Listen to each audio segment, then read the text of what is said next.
Hello and welcome to a brand new episode of Beyond the Indus. I'm your host, Tushar Shetty. So, after covering the lighthearted topic of Kashmir and the potential nuclear war between India and Pakistan last month, we decided to go for a somewhat less controversial topic this month, and that is Hindutva. So, Hindutva, or as it's commonly known in the West, Hindu nationalism, is the core ideology of India's ruling party, the BJP, which itself is just a political wing of a network of political, social, and cultural organizations headed by the RSS that's known in India as the Sangh Parivar. Now, Hindutva is a difficult term to define. Its scope and definition tend to change depending on the perspective of the person defining it. To its critics, Hindutva embodies a kind of authoritarian Hindu supremacist worldview that sees Muslims and other religious communities in India as second-class citizens. To its proponents, Hindutva is merely the essence of Hinduism. That's both a cultural anchor and a progressive movement that uplifts Hindu society after centuries of oppression. Even the term Hindu nationalism doesn't quite cover it, because it implies that Hindutva as a movement is largely confined to the borders of a nation-state. But Hinduism is a global religion, and though 94% of all Hindus live in India, that still leaves about 100 million adherents outside the country. And though Hindutva draws its roots from India and Indic civilization, its international presence predates the existence of the Indian Republic. And the movement is influencing Hindu communities and diasporas outside India in surprising and interesting ways. And that is a subject of our podcast this month, to examine the growth and impact of Hindu politics outside the borders of India. We'll be speaking later to Professor Edward Anderson to discuss the rise of Hindu politics in the Indian diaspora historically, from the Indian communities in historic British East Africa to the modern-day UK. But first, we'll be speaking to Biswas Baral, editor of the Kathmandu Post, to discuss how Hindu politics is shaping a movement for the restoration of the monarchy in the world's only other Hindu-majority state, Nepal. Stay tuned. So today we're happy to be joined by Biswas Baral, the editor of the Kathmandu Post, Nepal's most widely read English daily. With over 2 decades of experience in Nepali journalism, Biswas frequently writes articles on Nepali politics and foreign policy for several international outlets as well, including The Diplomat. And he also has a fascinating YouTube series called Idea of Nepal, where he has wide-ranging discussions on Nepal's history, politics, economy, and foreign policy. So he's perhaps the best person to talk to about the rise, or perhaps the revival, of Hindu politics in Nepal. So Biswas, welcome to Beyond the Indus, and thank you so much for joining the podcast. Thank you so much, Tushar. Lovely to be here. Fantastic. So, Biswas, Nepal was once the world's only official Hindu state that was ruled over by a semi-divine monarch since the mid-18th century. And that state of affairs lasted, not without change, but it did last until 2008, when a popular revolution ousted the last king, Gyanendra Shah. So just to begin with, could you give our listeners just a brief outline of the politics of Nepal under the monarchy and the transition and the circumstances that led to its fall in 2008? Okay. So when we talk about monarchy, its history begins in mid-18th century. Narendra Shah founded modern-day Nepal, and the kings were the main rulers. They ruled for nearly 100 years, and then they were ousted by. They were not ousted. They were made secondary rulers by the Ranas, who were a family of courtiers who took over executive powers. This happened in mid 19th century, right? And this rule of single family lasted for 104 years. Till it was overthrown by 1951. So what happens is that when the Rana rule ends in 1951, the king comes back into picture. He's back as the head of the state, and a constitutional monarch, right? So in 1951, when the king was restored and the Rana rule ended, the king wanted to hold the king was restored with the promise that he would hold constituent assembly elections soon and hand over power to a democratic government. But that could not happen for next 8 or 9 years till Nepal had its first parliamentary elections in 1959, whereupon a democratic government was brought in. But it lasted nearly a year and a half before the monarch took over. So, and he again started a one-party rule, which lasted till 1990. So in 1990, there was a popular protest, and again, the active kingship, the area of acting kingship ended, and the constitutional monarchy was restored. Right. So what happens is that then in 1996, the Maoist insurgency started. And the Maoist insurgency, they aimed to overthrow the democratic elected government. They wanted to establish the dictatorship of the proletariat. So 1996. So then you come to 2001. While the war against the Maoist was at its peak, the entire royal family was massacred, right? So 2001. So when that happened, that is a very crucial point in the history of Nepali monarchy, because when the royal family was massacred in 2001, the earlier king was much more popular and well liked. The new king who came in his place, Gyanendra, was always unpopular. He was known for his dubious ways. His son was involved in various crimes, including the running over a popular Nepali singer, right? So they were extremely unpopular. So when they came to power in 2000, when King Gyanendra came to power in 2001, I think many people lost their faith in monarchy. That was the first big blow to the institution of monarchy in Nepal. Was it someone from the royal family who did the massacre? Or Yes, yes. So what happened is that the crown prince, official version is that the crown prince gunned down his entire family. He was intoxicated and he gunned down his entire family. I mean, many Nepalese don't believe that version. They somehow think that Gyanendra, the next king, had something to do with it. But the official version is that the crown prince gunned down the entire family when he was intoxicated, supposedly because his family would not let him marry the woman of his choice. Yeah, so that is the background. yeah, right. Because political transitions in South Asia can range from extremely bloody and messy to a lot more orderly. We're still seeing one play out in Bangladesh, even today.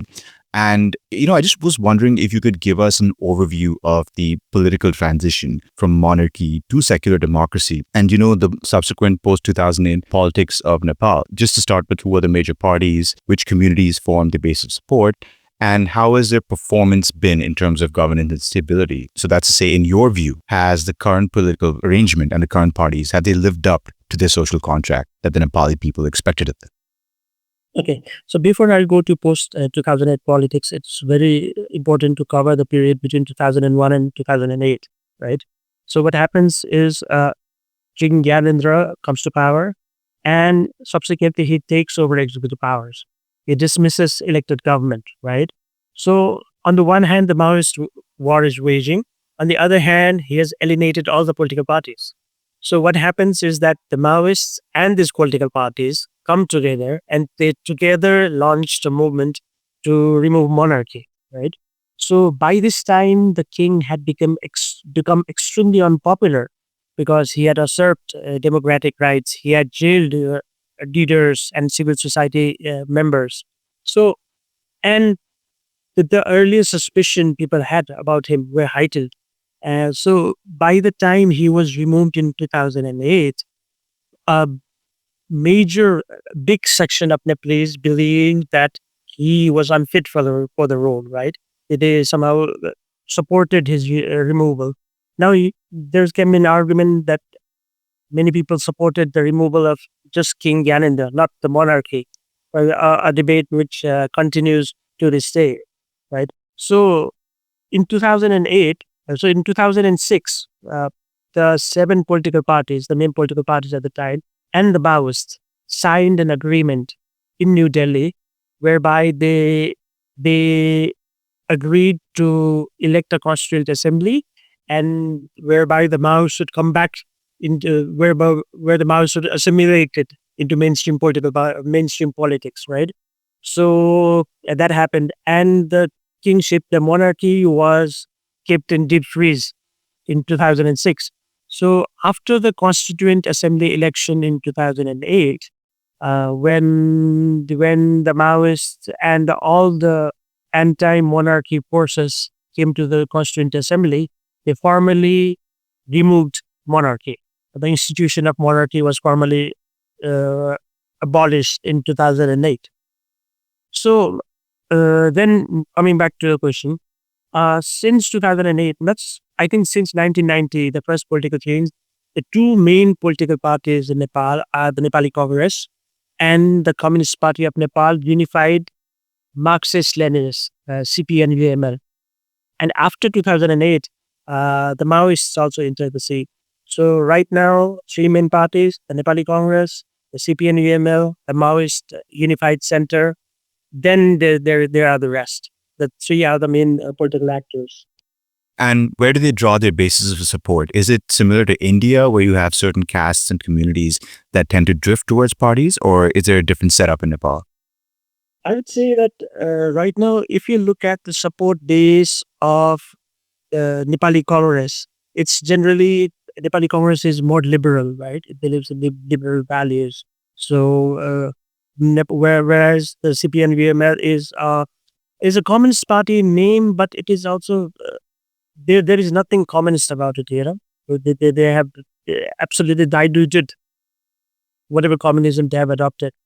Even in the case of Maoists, the agendas they waged a war with, I mean, they step by step they abandon them all the agendas, right? So initially, at least the left parties like CPN, ANL, and Maoist, they were the parties of the proletariat, right? The farmers and the laborers and the low wage earners. While Nepali Congress uh, attracted those basically those who didn't believe in communist values, but those who thought the country could only be run by modern liberal values. They did it in Nepali Congress. But right now, I would say it's a mixed bag. I don't think there is a step up, particularly in the case of the Nepali Congress and the CPN UML. They have nationwide networks. They do well. They do well, but throughout the country, right? So some they have their popular basis, but these two parties are pan throughout the country. In terms of Maoists, during the civil war, their main support came from the marginalized hill communities. But even now, since they came into mainstream politics, say it's been nearly 2 decades, and they are indistinguishable from the other two political parties. So people are saying like there's absolutely no difference within these parties. Yeah, they look similar, they sound similar, their leaders sound similar. The same three leaders of these parties take turns as government head. So there is like no material, no significant difference in the ideology that they're what they do. I mean, maybe there is a big difference in what they espouse, but in terms of their practice, there is absolutely no difference between these three main political parties, I'd say. hmm And I suppose, how would you evaluate their performance since 2008 in terms of delivering what the Nepali people expected of them? And I'm asking this because I believe when the constitution was formed, there were three founding principles, which is federalism, democracy, and secularism, right? Federalism, republicanism, and secularism. I see. Yeah, yeah. I have some idea of the political transformation that they promised, but was there an economic promise in there?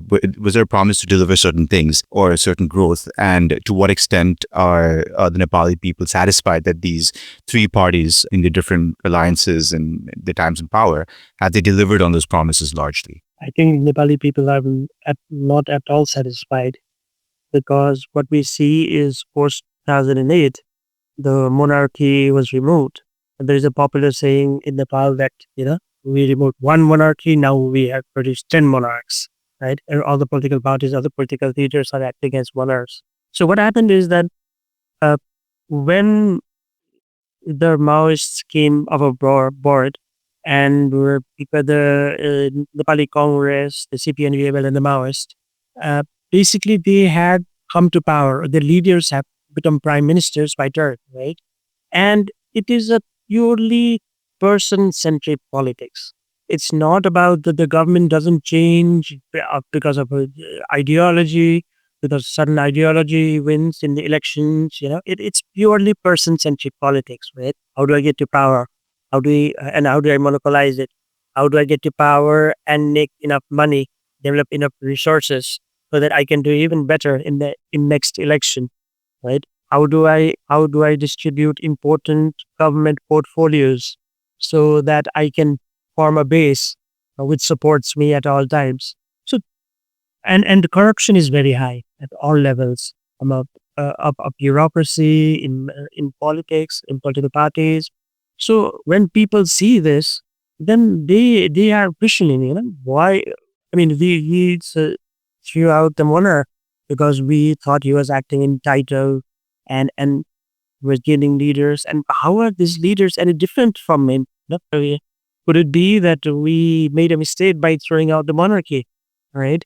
So that has happened, and that has given rise to some new political parties. For instance, the Rashtriya Swatantra Party, which emerged in the 2022 election with around 21, 22 seats, and largely the votes they got were a reflection of the unpopularity of the three main political parties. That said, I think that the vast majority of our parliament, both national as well as federal parliament, are occupied by members from the two largest parties, and some are filled by the Maoists, right?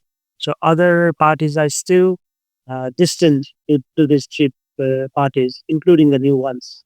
Right. And I asked this question just to establish, as we're going to our next question, about the rise of Hindu politics, because, I do wonder to what extent this dissatisfaction with the current state of affairs is leading to this revival of Hindu politics. And so I guess my question is, to what extent does a former king continue to have political support and influence in Nepal? And are there sections of the population that want the monarchy restored? And how do you explain the rise of Hindu political parties? Is this solely linked to this idea of restoration of the monarchy? Or are there other factors behind this phenomenon? Or is it a separate movement that we're seeing? So, uh, like I said, people do not want the same three leaders. It's not even the three parties, the main political party. It's the three leaders. The three leaders who take turns to become prime minister. So they are sick and tired of seeing the same faces come to power again and again and again. And they want change, right? So some of them opted for this new political party, called the Rashtriya Swatantra Party. Some opted for independent candidates. But then it's very curious, interesting too, because if you look at the two most recent general elections, first in 2017, then in 2022, nearly 95% in the most recent election, 95% of the seats went to pro-Republican forces or those who don't support monarchy, right? So in the election, just 5% of the votes is going to pro-monarchy, except avowedly pro-monarchy parties. So if that is the barometer, then the monarchy still has very little support. That is one thing. Another thing is that I think even if you, so 2022 elections, right? I don't know about that, but even if you look at most recent protests, pro-monarchy protests, there are not that many people, 2,000, 3,000, maximum 5,000. Whereas at the height of the anti-monarchy protest in 2006, which removed monarchy, there were easily 1 million people, right? Up to 1 million people coming out on the street. So you don't see that it seems that the monarchy has a lot of support, at least on social media or online, the international observers. But then actually, when it comes to people coming up on the ground, you don't see that kind of support, right? So uh, there is a mismatch in between what we are seeing. Again, like this could be maybe ground has shifted somewhat. It's in 2002. If that is the argument, that does not seem to be the case, because even in this year there were student elections, and the pro-monarchy parties were absolutely nowhere in the scene. So where is the support for monarchy, right? How do we calculate the support? Is it the number of people coming out in the streets? Then not many people are coming out. Is it the votes they're not getting, they're just getting 5% of the votes, right? So it seems that people are dissatisfied with the current political setup, current political parties, but they don't trust the monarchy as yet. They don't think the future of the country lies with monarchy. Yeah, there is some nostalgia about monarchy among youngsters, particularly those who came of age after he was removed. But this nostalgia is not translated into support in terms of they're going to protest or they voting in favor of monarchy. So you it looks like that there's a big now it seems like the monarchy is on the brink of coming back, at least to international observers, but that that that is not happening. Right, right. And I just wonder, just to add to that question, I'm reminded of the rise of the BJP in the 80s in India. There was dissatisfaction, certainly, with the Congress government, but they did piggyback on an issue, which was the Ram Mandir issue and eventually the Babri Masjid destruction.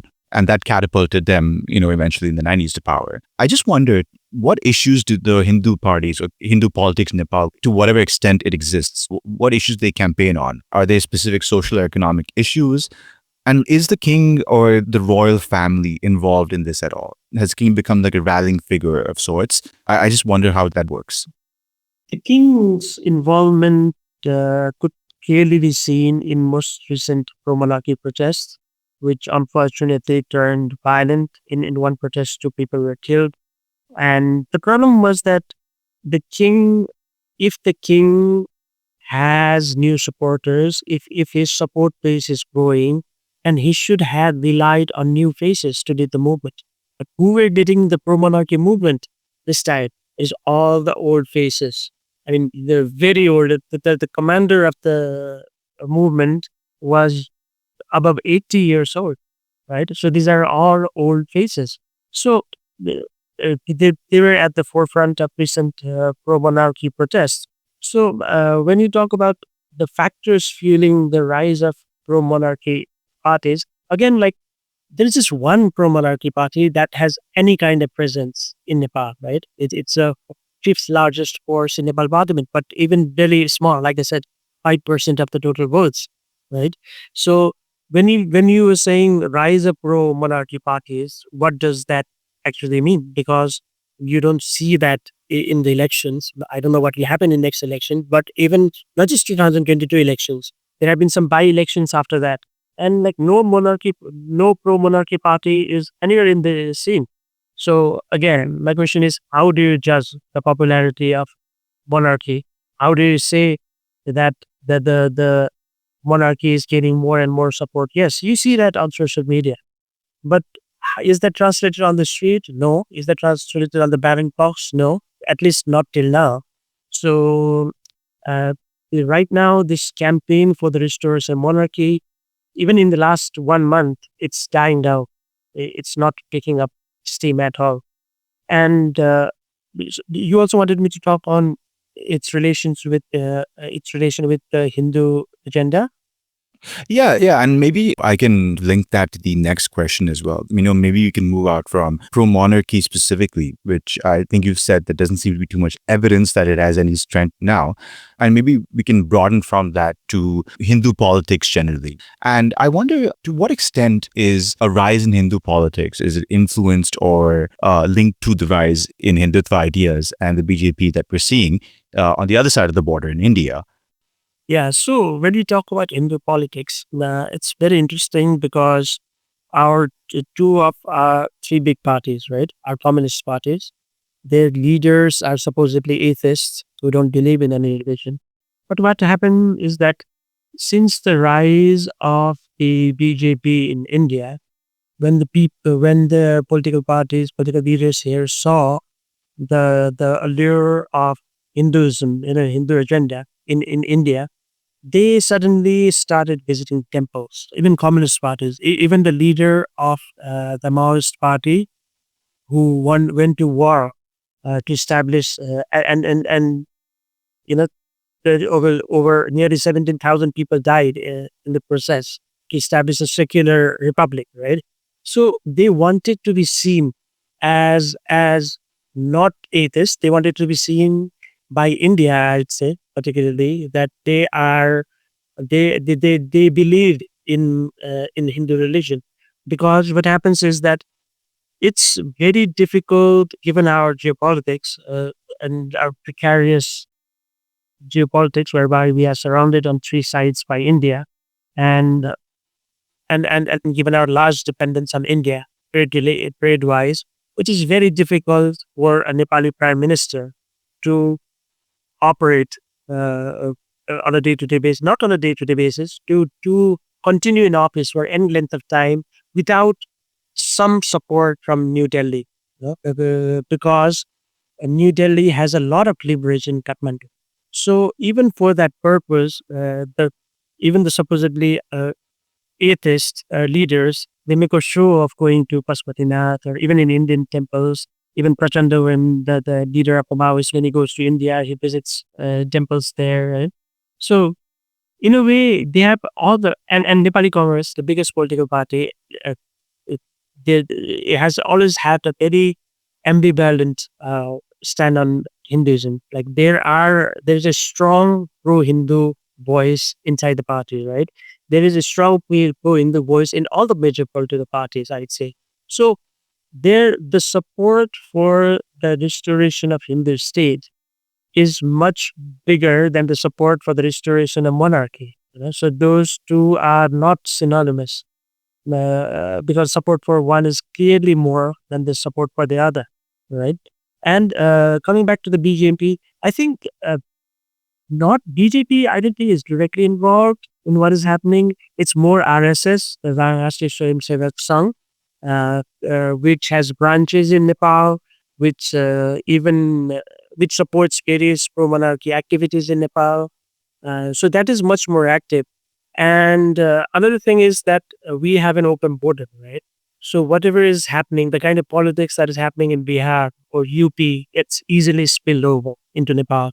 So what we see, at least in the Tarai belt adjoining India, which is nearly a third of Nepal's territory, is that there has been a shift in terms of eh, in terms of visibility of religion. So the Hindus suddenly feel they need to show off their religion. They need to go out on streets and organize big rallies, right? Earlier, you didn't see that. Earlier, the kind of Hinduism practice in Nepal, you do it inside the puja kota, small room in their house. They didn't feel the need to go out and assert themselves. So when so that is a very very troubling sign, because for the first time in our history, I'd say, there have been reports of Hindu-Muslim clashes from some of the areas bordering India, which is extremely troubling. So I would say that the our political leaders, especially make a show of uh, being religious or being Hindu to please certain constituencies in India. So and in but there is a level of support for Hindu state, because there is many people believe that Nepal was declared a secular republic at the behest of Westerners, because they wanted to spread Christianity, right? And Christianity has spread very rapidly in Nepal. That only adds to the argument, right? So. Uh, so there is some influence of what is happening in India, uh, but and in I also see the possibility of this Hindu state gaining ground among the mainstream political parties, because they somehow feel that pro-monarchy party like Rashtriya Prajapati Party, they are building for public support by by through their pro-Hindu agenda. Not just that they are pro-monarchist, but they are also pro-Hindu state, right? The Rashtriya Prajapati Party. So the mainstream political parties, many in the mainstream political parties are thinking we need to attract this sizable conservative constituency. If it gets out of hand, then we'll suffer electorally. So there is a debate in all the political parties about if they should embrace a Hindu state. One thing. And another very curious thing I must add is that uh, Nepal is a secular republic, right now. But we have a very curious definition of secularism. Even our constitution states that Nepal is a secular republic, but all the ancient cultures, all the religions that has been practiced from ancient times, Sanatan Dharma, will be preserved. So that means, so many people say that we are already a de facto Hindu state, right? Because conversion is prohibited. Uh, so yeah, conversion is prohibited. Our constitution prohibits conversion. So it's a criminal offense. So many people are saying we are already a de facto Hindu state. So they say like, what is the harm in now becoming officially adopting a Hindu stand? On the other hand, the critics say, yeah, like we are already giving priority to our traditions and cultures. We are protecting the Sanatana Dharma. So what is the need to now declare a separate, the in the state? So this is, many people are not aware that our definition of secularism is very qualified. Yeah, it's interesting because I think secularism as it manifests in South Asia differs from the traditional Western conception or the French conception of laïcité, where the state separates itself completely from all religions. So that's interesting. And I do want to ask about the foreign policy implications of this, starting from its big neighbor, India, because India and Nepal have had a mixed relationship at best. In 2015, we saw this devastating blockade that happened with the cooperation of India, blockading Nepal, and that strained relations considerably. I do wonder how this rise of Hindu politics interacts with nationalistic sentiments within Nepal that perhaps may be directed against India. How do those two manage each other? Are we seeing a more positive relationship or feeling towards India because of this rise of Hindu politics? I would say the general perception of Nepalese towards India is not influenced by Hinduism or any other religion. Um, our historically Nepalese think of themselves as the only state in South Asia that has never been colonized, unlike India. So we are a very proud people. And another thing is, being surrounded by India on three sides and being so dependent on India for everything, for a lot of things, we feel this need to assert ourselves. Otherwise, we'll be lost, right? So a sense of this Nepaliness, at least among the people of the hill people, especially, their sense of nationalism comes from being not Indian. Yeah, being, because even our founder, who is Prithvinarayan Shah, he defined Nepal as the Asli Hindustan, the real home of Hindus, by which he meant that India is not a real Hindustan, right? So, uh, even in religious matters, cultural matters, in all things, the Nepali psyche, the Nepali mentality is to differentiate ourselves from India. For instance, the current prime minister claims that Lord Ram was not born in India, but he was born in Nepal, right? So they are looking to appropriate the Indian religion. They, because they want to show that we are the true creator of Hinduism and not India. So, and another thing is, like I said earlier, I don't think in 2015 you mentioned blockade earlier. The one big reason for the blockade was that India did not want Nepal to remove the did not want Nepal to become a secular state. and which has been borne out by the later books and scholarly works of various politicians and bureaucrats who were active at the time. So but after Nepal became a secular state, I don't think the BJP as a political party itself is so interested in turning Nepal back into a Hindu state. It's much more its arms like the Rashtriya Swayamsevak Sabha, which is very active here. And similarly, just like it would not have much effect in our relations with India, it would not have much effect in our relation with China because many Nepalese practicing Hindus, devout Hindus, are perfectly happy with the idea of cultivating the Chinese as a counterweight to India. Because whatever the case, even if we are similar religiously, we have similar traditions and cultures, there's this need to assert the Nepali identity, a very, very strong need to assert the Nepali identity.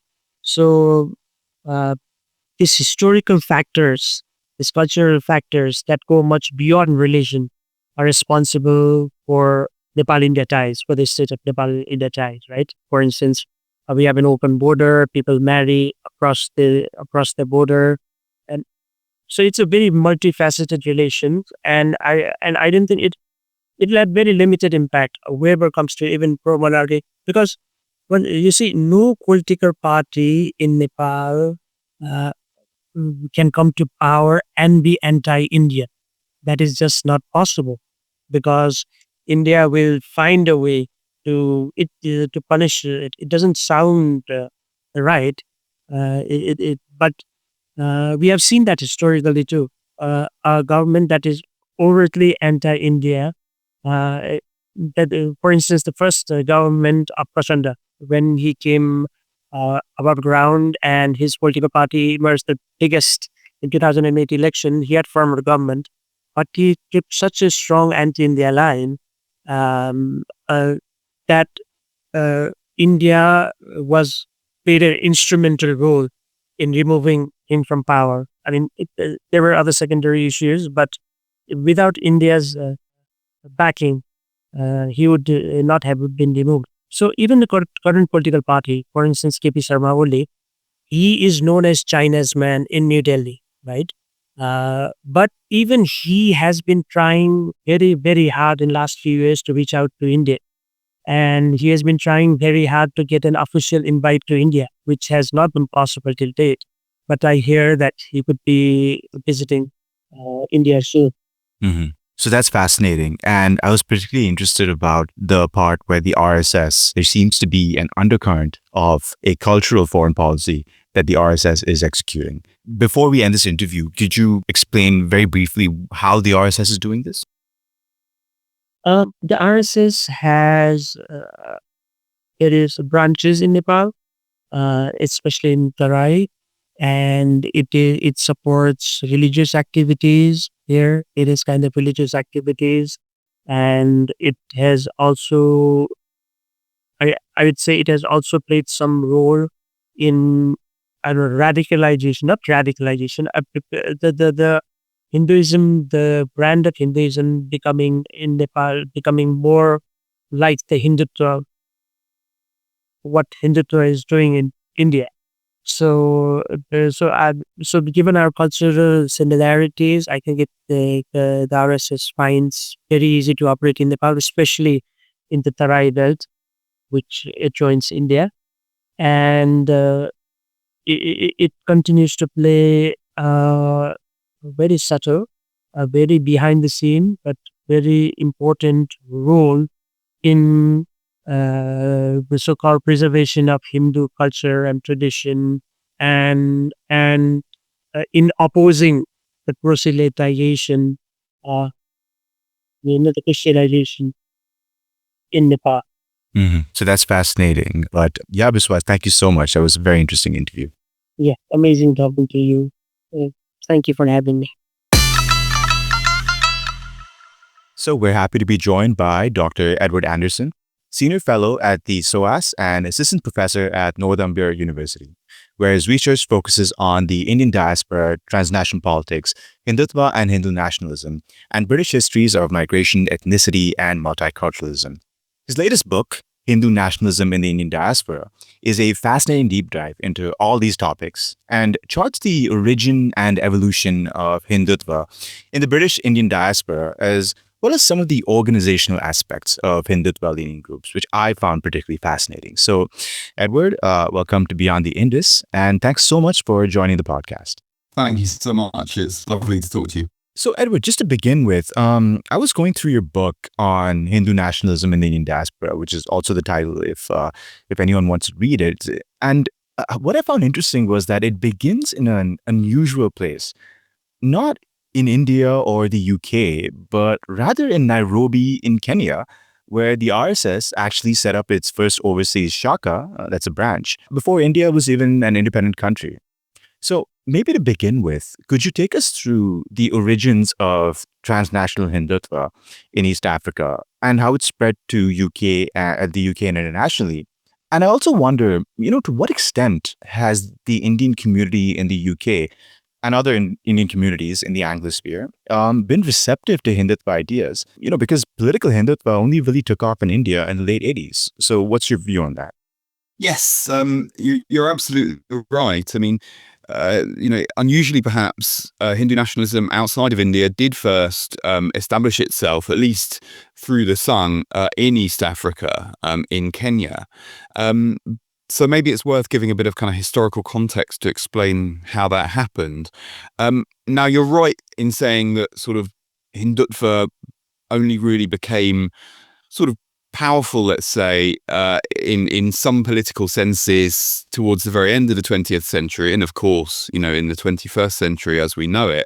But Hindu nationalism, Hindutva ideology, has origins that go much earlier than that, to the early 20th century or even late 19th century in some ways.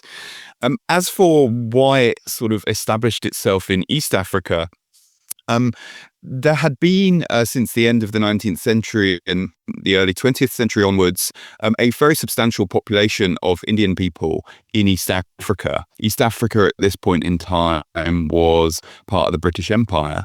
The countries that I'm talking about here are Kenya, Uganda, and Tanzania mainly.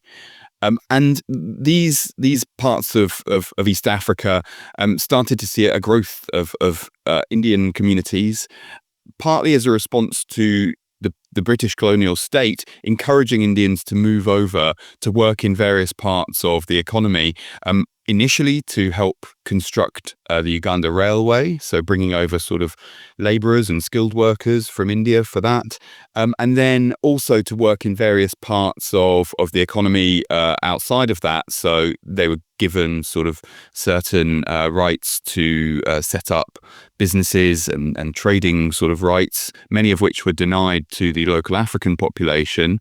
And also certain people were given positions within the colonial bureaucracy as well. So from the outset, in certain senses, the Asian population of East Africa had a relatively privileged position in society. And they also had, quite a sort of segregated position as well. They sort of, in some senses, kept themselves. They had their own communities. They lived in particular parts of towns, often parts of towns that, had been allocated to them by the British.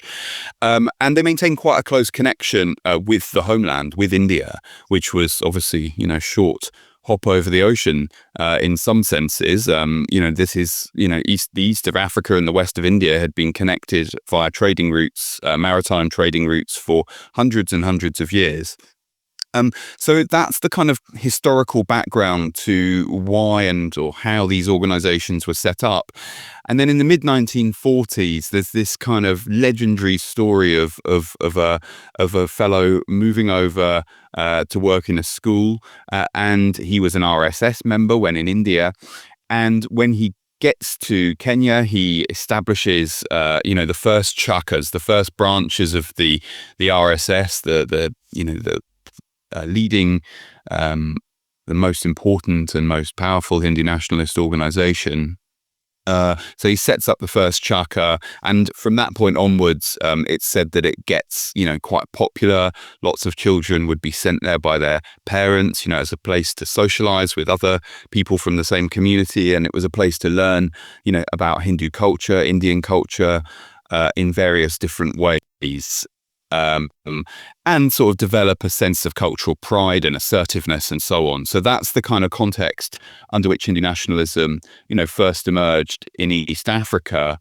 And then from that point onwards, it started to sort of establish itself through branches of the Sangh that were set up in other parts of the world. So importantly, in the kind of historical narrative for this was that in the 60s and 70s, after the African countries that I've just mentioned started gaining independence, they were keen to sort of coerce, persuade, or even expel, the African population, the Asian population in East Africa to move. Famously, notoriously, with Idi Amin's expulsion of the Asians in 1972. And so at this point, a lot of East African Asians move over to Britain. Often they had British passports by virtue of being citizens of the British Empire, and to other places as well. And at this point, that's when we start to see the real establishment of Hindu nationalist organizations in the UK around that exact time when East African Asians are moving over in the 1960s. Right. And that community of East African Indians, I wonder if you could just shed some light on them, because you have a lot of interesting people coming out of that community who have ascended pretty high in both UK and US politics. I think both Kash Patel and Zoran Mamdani, who's, I believe, the mayor incumbent in New York City. Priti Patel was former home minister in the UK. Is Rishi Sunak part of that as well? The East African Indian diaspora? Yes, yeah, you're absolutely right. This is a community that have certainly sort of brought some incredibly interesting, successful people in all sorts of areas. And, as you've identified, from all parts of the political spectrum as well. In the UK, Rishi Sunak, the first non-white Prime Minister of the UK, leader of the Conservative Party, and also two subsequent Home Secretaries, Priti Patel, and then after her, Suella Braverman. All of these people have roots in East Africa.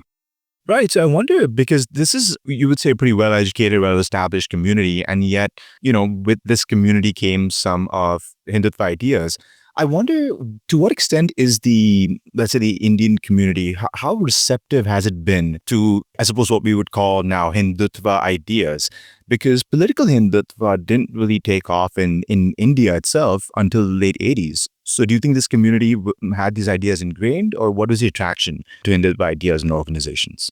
So, I think firstly, it's important to kind of, note that, there is a kind of received wisdom to some extent that the sort of Indian diaspora is highly predisposed towards Hindutva ideology, that they are very sympathetic to the RSS, Narendra Modi, and that this is a kind of thing that has emerged particularly from very dramatic political rallies of Modi, that Modi is kind of a part of, that have taken place in London and New York and Texas and Sydney and various other parts of the world.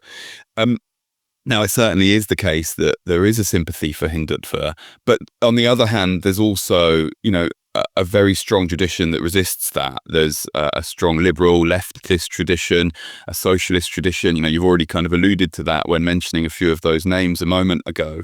And so there's, a very kind of diverse range of perspectives in the diaspora, and it's really important not to kind of essentialize, not to generalize, not to be reductive. That being said, there are certain things that the Hindu nationalist movement, certain organizations have done which have, attempted to sort of cater to the diaspora in certain ways. They provide people with a sort of sense of belonging, a sense of pride, people that might be marginalized by sort of society around them more broadly. And, in a way that's quite kind of unusual, or at least it clearly departs quite significantly from Hindu nationalism in India. I mean, the whole sort of point of Hindu nationalism in India is that it is a majoritarian ideology. It's something that relates to an ostensible majority community, an overwhelming majority community, depending exactly on how it's enumerated. Whereas in the diaspora, this is an ideology that is appealing to quite a small minority. In fact, a minority that is, significantly smaller than the Muslim minority in Britain and in the US for that matter. And that, actually that kind of dynamic is notable. Certainly, in that kind of context of the war on terror, in that context of Islamophobia that we've had in the West, there's clearly a kind of way in there for Hindutva and certain kind of, Hindu nationalists mobilizations and kind of ideas have engaged with that tension, that sort of politics as well. I suppose what's interesting when I was going through your book was the organizational aspect of this, and how these Hindutva groups are organized, particularly in the UK. So could you give us an overview of how Hindutva-leaning groups are organized in the UK and elsewhere? To what sections of the diaspora do they cater to? How are they financed? What services do they provide? What role do they play in the community? And to what extent does their messaging and culture differ from the Sangh Parivars in India? That's a really good set of questions. Lots in it. And actually, it's kind of hard to give a short answer to this question. Take your time. This is, you can go as deep as you want it. Thank you, Tushar. Yeah, I mean, look, just like in India, Hindutva groups in the diaspora are extremely heterogeneous. There's this kind of bewildering plethora of different groups. It feels like there's new ones being set up every year as well. So while some groups might function in one way and reach out to a kind of particular demographic, others might be very different. And even the type of Hindutva that they espouse, the tone, the messaging, might also differ drastically. I mean, in terms of the question, one of those questions you asked is, which sections of the diaspora do they cater to? And I suppose one answer would be, all. Hindutva is a majoritarian ideology, and it needs to create this ostensibly monolithic and unified majority community in order to fulfill its ambitions. So in this sense, Hindutva can be all-encompassing. In fact, we often hear this term dharmic religions being used, efforts to incorporate Buddhists, Jains, Sikhs into the fold, although this can be highly, highly contentious. So on the one hand, yes, they try and cater to lots of people, but on the other hand, there are clearly specific focuses. I've already mentioned a notable concentration of East African Asians. There's also, and reflecting the demography of East African Asians, a kind of quite striking proportion of middle and upper caste Gujarati Hindus. Another area of focus has also been younger generations, and this relates to another part of your question, because one of the roles that these groups play, which is quite different to how Hindutva groups can operate in India, is that they are kind of eager to provide a kind of service to the diaspora and to second generations and third generations and the parents of those people by sort of positioning themselves as a kind of place where they can convey a particular, versions of Hindu culture and history and spirituality and so on to a community of people, to a group of people who are dislocated from that are, living in another part of the world where they're not necessarily surrounded by that. And so they sort of, function in a kind of way where they might, have classes. Language classes is one thing. They might, so there's this very kind of pedagogical role that these groups often play. And there's a very wide range of them as well. I'm kind of referring, quite broadly, and I've mentioned the Sangh, but there's also diasporic branches of the VHP. The more political side of things is reflected in the Overseas Friends of the BJP. There are also a wide range of student groups, various sort of charities as well. And the other thing that's interesting is that in the diaspora, and this is something that I kind of discuss in relation to an idea called Neo-Hindutva, which I wrote about, to begin with, about 10 years ago, and I'm sort of pursuing it further in this book. Neo-Hindutva is a term that I've used to try to sort of explain the way into spaces well beyond that of the Sangh Parivar. Those sorts of conventional Hindu nationalist groups, yes, they exist, sometimes in quite different forms, but we also see kind of completely new groups that operate, distance themselves from both the ideology of Hindutva and the kind of organizational structures of the Sangh Parivar. And yet, when we look at them closely, we can certainly identify them to be Hindutva in ideology, even though, they're kind of functioning in a more of a kind of multicultural context. Yeah, I think the question of, to what extent are these linked to or controlled by or even influenced by the RSS and its affiliates is out there, right? Because I recall reading about, I think it was called the HSS in the UK, which is suspiciously similar to the RSS, but you noted that they claim to just be influenced by them and not have direct links or something like that. So I guess the question is, are these Hindu advocacy groups, are they just Sangh Parivar subsidiaries abroad, or do they have their own independent agenda or presence? Can they diverge from the main RSS influence? And I suppose the reason I'm asking this is because we're seeing a wider rise of like Hindu advocacy groups gaining ground in places like the US and Canada. The Hindu American Foundation, I think, comes to mind. And I wonder if these groups are linked to the RSS, or are they just sort of, a natural consequence of diaspora mobilization, which is similar to other immigrant communities in the Anglosphere? Yeah, this is an important question, and certainly one which I try and delve into in depth in the book. So on the one hand, yes, I mean, as you say, the kind of overseas equivalent or wing or depending on, how you want to call it, of the RSS is in the diaspora, it's called the HSS, the Hindu Swayamsevak Sangh. Although actually originally in East Africa, it was called the Bharatiya Swayamsevak Sangh.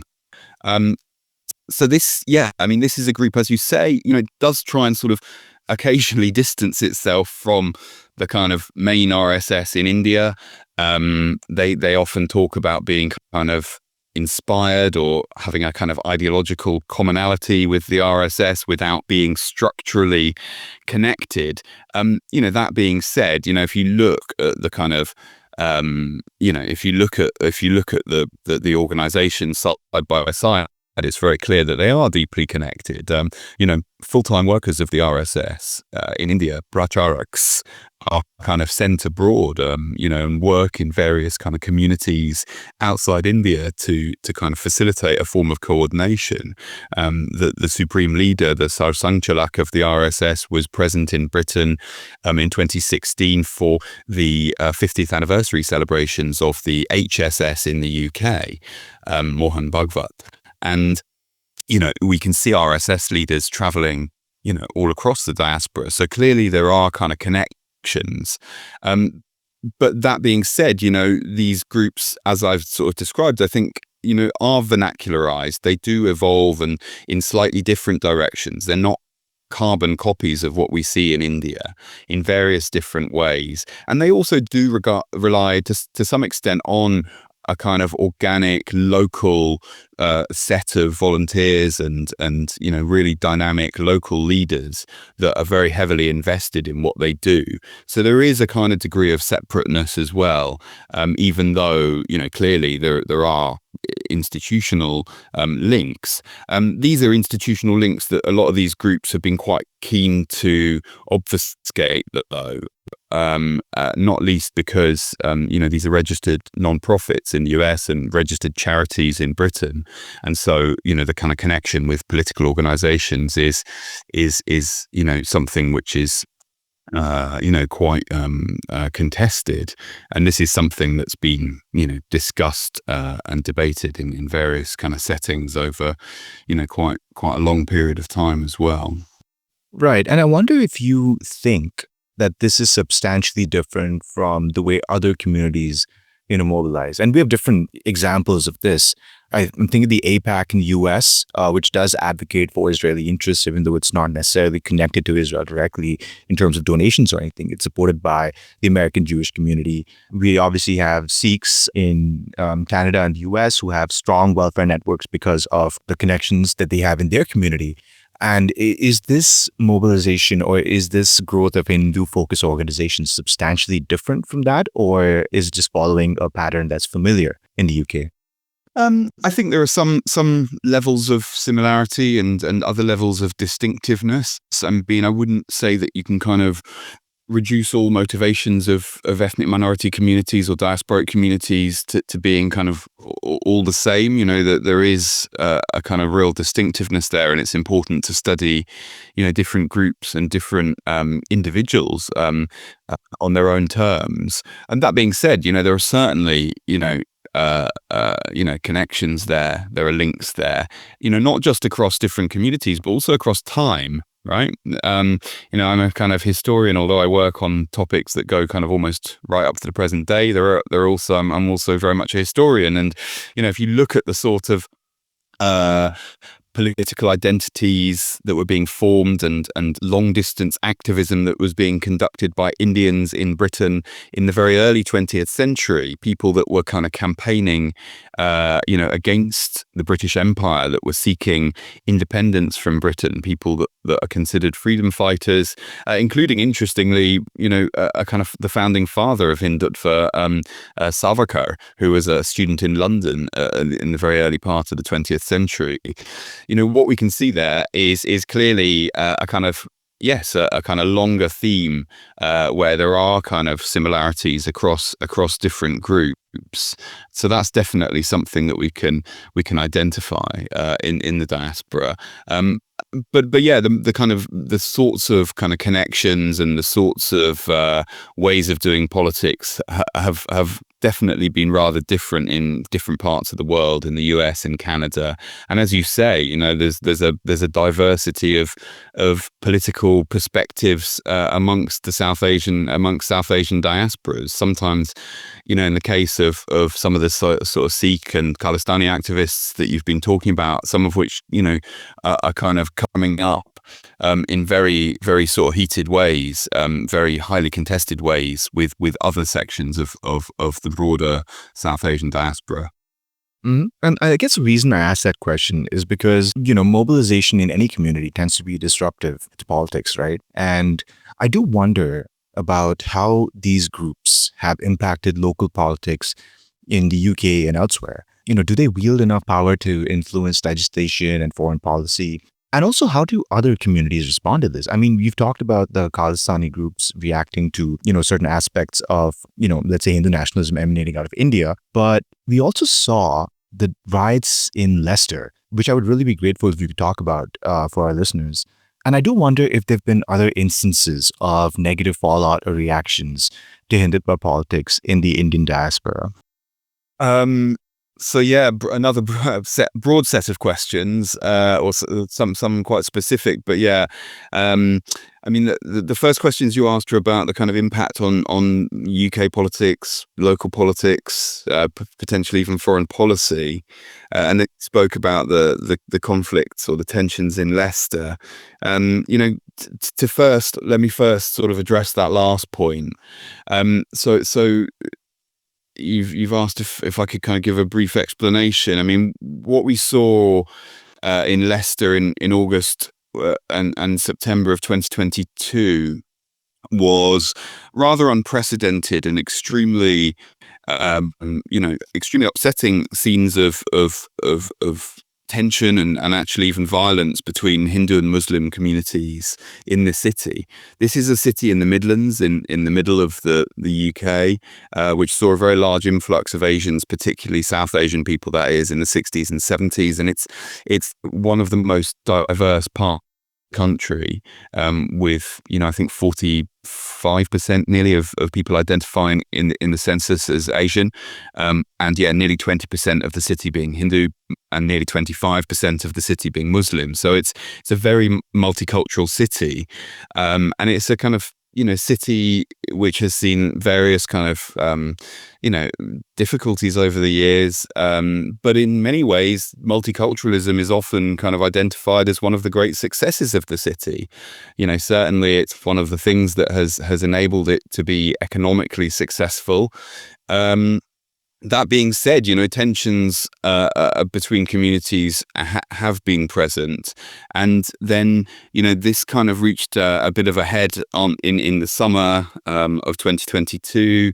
Various kind of triggers have been kind of suggested for what happened, but one might have been that there was a cricket match between India and Pakistan, and following this, kind of tensions spilled over into violence, and we saw on sort of social media videos of people walking through parts of the city shouting Pakistan Murdabad, sort of death to Pakistan, and then chants of Jai Shri Ram, a religious chant, but one that's often associated with Hindutva, and then subsequently retaliations, including a flag being pulled down from a Hindu temple, and there was a lot of rumor spreading around. There was a lot of social media sort of misinformation bubbling over as well. Certain extremist elements, including the far right, were kind of quite clearly stirring things up. And also we have evidence to suggest that a large amount of social media kind of interaction on this matter originated in the Indian subcontinent, with sort of hashtags like Hindus under attack being kind of spread in tens and hundreds of thousands of tweets as well. So clearly the kind of flames were being fanned from various parts of the world here. So yeah, I mean, this was a kind of a moment of considerable sort of tension, and a lot of work has been done subsequently to try to build bridges between communities to for those people who don't necessarily want sort of segregated communities and tensions between communities, but actually want to express sort of fraternity and solidarity amongst communities as well. But what those tensions displayed, and without going into kind of depth about triggers and this, that, and the other, but clearly the Hindutva ideology was a factor here.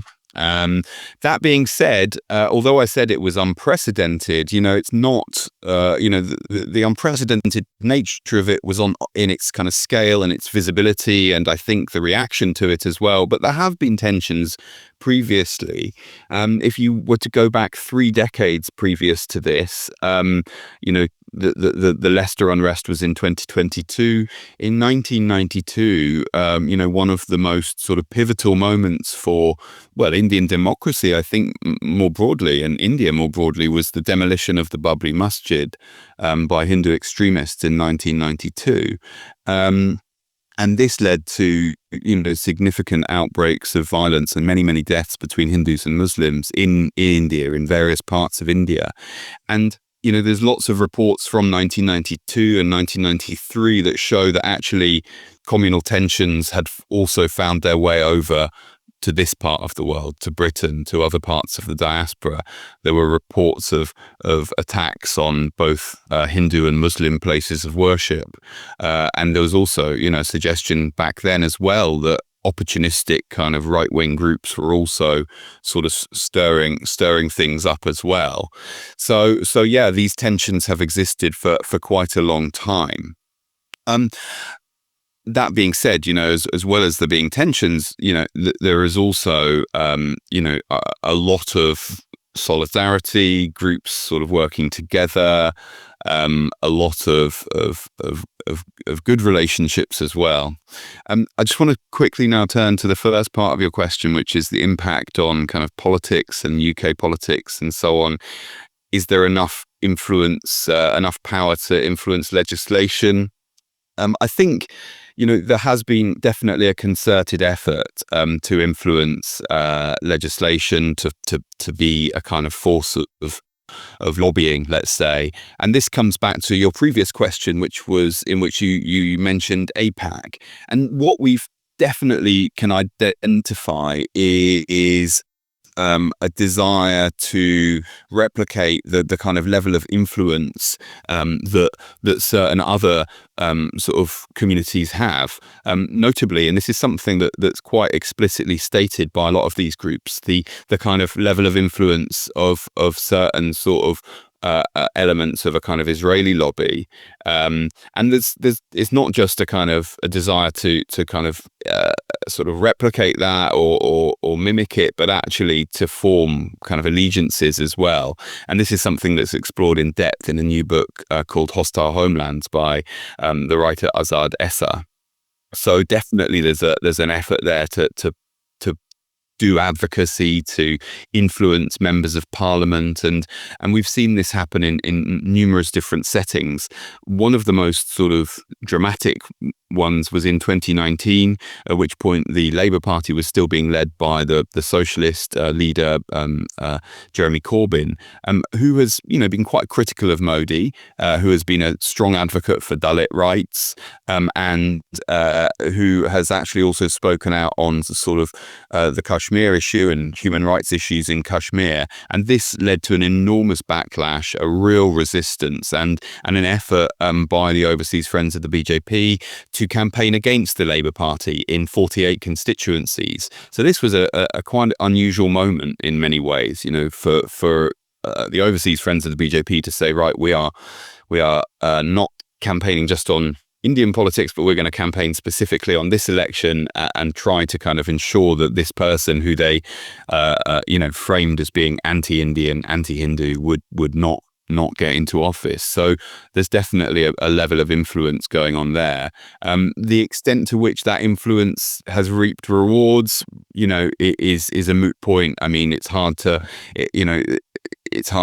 identify necessarily, and that's a kind of separate question altogether, really. Yeah, and I suppose the other side of this, if one can call that, the slightly perhaps more controversial one, is how the influence works the other way. Because, post-2014, you've seen the Indian Prime Minister Narendra Modi lead a much more active engagement strategy. I mean, you've mentioned some of the mega rallies that he's taken out in New York, in Sydney, in London, and elsewhere. And I wonder, to what extent is Modi utilizing the Indian diaspora to advance some of his or India's foreign policy goals? Post-2014, how do you think Modi's personal popularity has changed the dynamics of the Indian diaspora's politics and contributed to the rise of Hindutva ideas? And perhaps more controversially, could Modi's popularity in the diaspora have any impact on domestic politics in India, either indirectly through his media coverage or perhaps directly through campaign contributions? This is an important question, certainly one that people have discussed perhaps more than any other aspect of diasporic Hindu nationalism. What we've definitely seen is the BJP have been more proactive, both since 2014 and before that as well, in engaging in the diaspora, perhaps a lot more dynamic than any of their rivals. And, the kind of rewards that they seem to be reaping perhaps reflect that. What was interesting is, yes, in 2014, after the election, Modi embarked upon a series of international visits, diplomatic visits, but also visits in which the diaspora featured quite heavily. And, the first and most sort of striking of these was him filling out Madison Square Garden, a venue, that's usually got sports stars and sports superstars and rock stars on its stage. And this was a kind of rock star type event. And it was one that the diaspora were extremely excited about in the US. And then in the following year, we saw a similar event, although even more people, maybe 50 or 60,000, filling much of Wembley Stadium in the west of London, the kind of national football stadium for England. Really kind of dramatic scenes. All of these were, by the way, live streamed back to India. And I think that's really crucial. I mean, what you're seeing there is, yes, the diaspora are kind of being sort of engaged with, they're being maybe thanked for a kind of a kind of influence, a way in which they can kind of promote the BJP, Modi, India more broadly maybe. But also what those rallies do is that they provide really powerful images for a media back in India, both via social media, which, as we know, Hindu nationalists have been very adept at using, and also via the mainstream media, which we know has been very sympathetic to the BJP in recent years. They provide really striking images which kind of reflect a popularity abroad, or kind of try to instill this idea of a popularity abroad, which might be influential. I mean, the diaspora is still looked up to in many ways as being, for their success, their often enhanced levels of cultural and political and economic capital.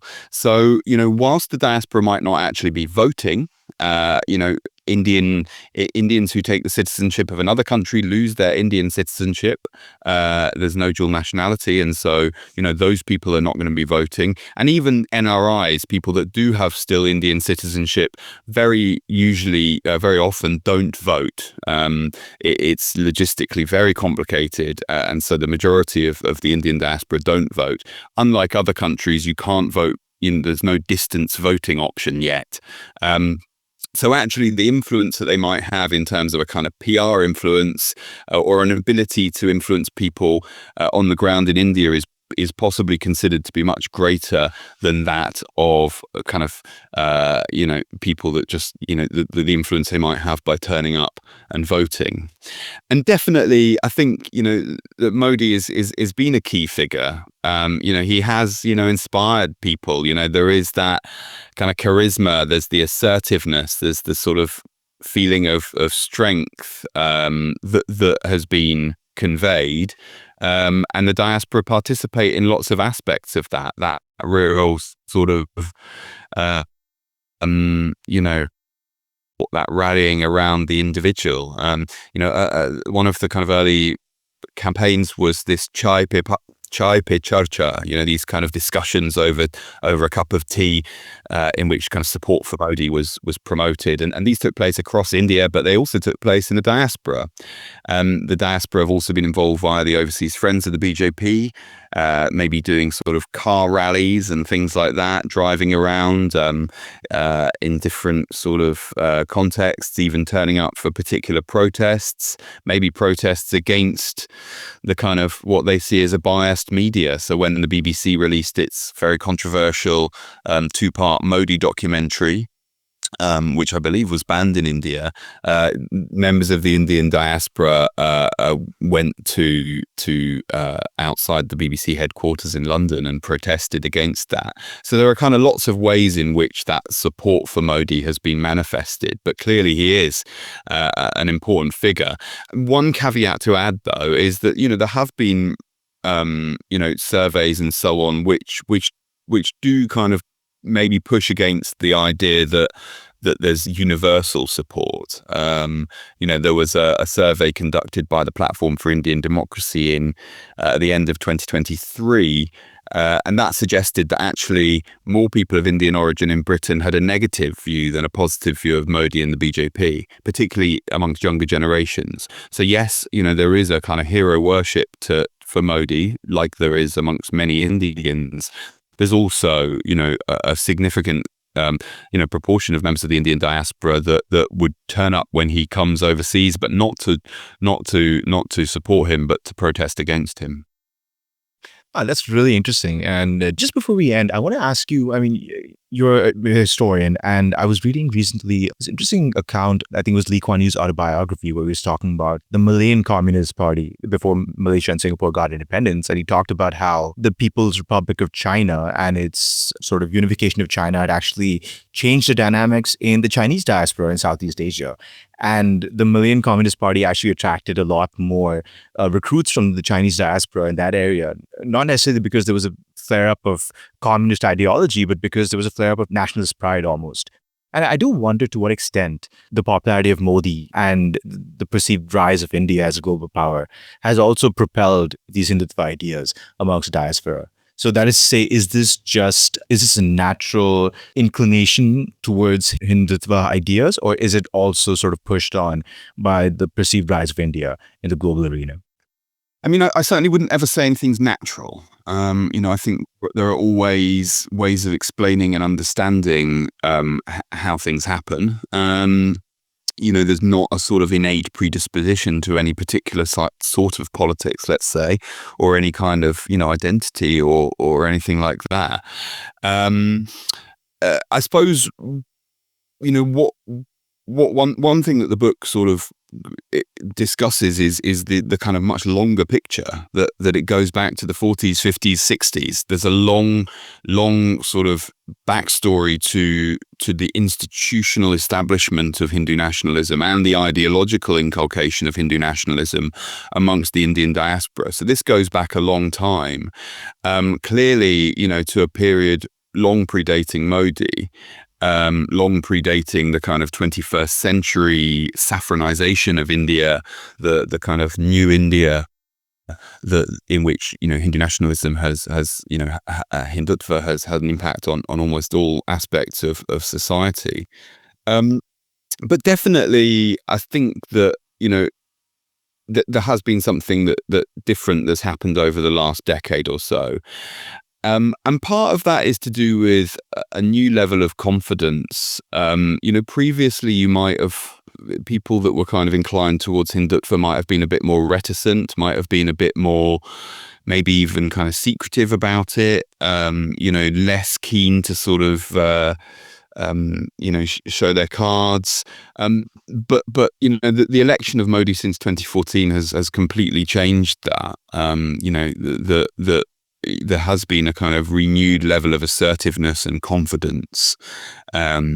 People are much less sort of shy, let's say, to discuss that aspect of their politics. So that is quite a big difference. But I think that another big difference is that the world is so much more interconnected than it was. The experiences of being a member of a diaspora in the 21st century, in the 2025, is so significantly different to what it must have been like in the 60s or 70s.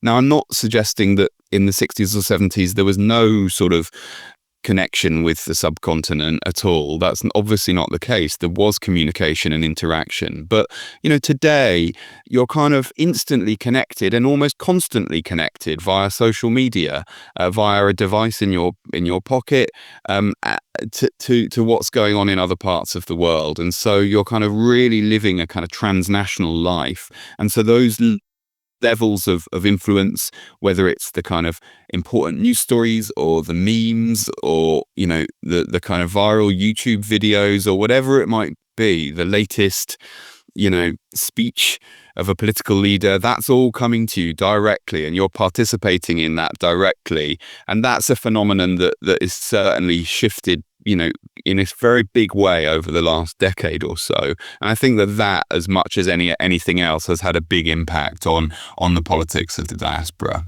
That's fascinating. And to those of you who want to read more, I would definitely recommend Edward's book, Hindu Nationalism in the Indian Diaspora.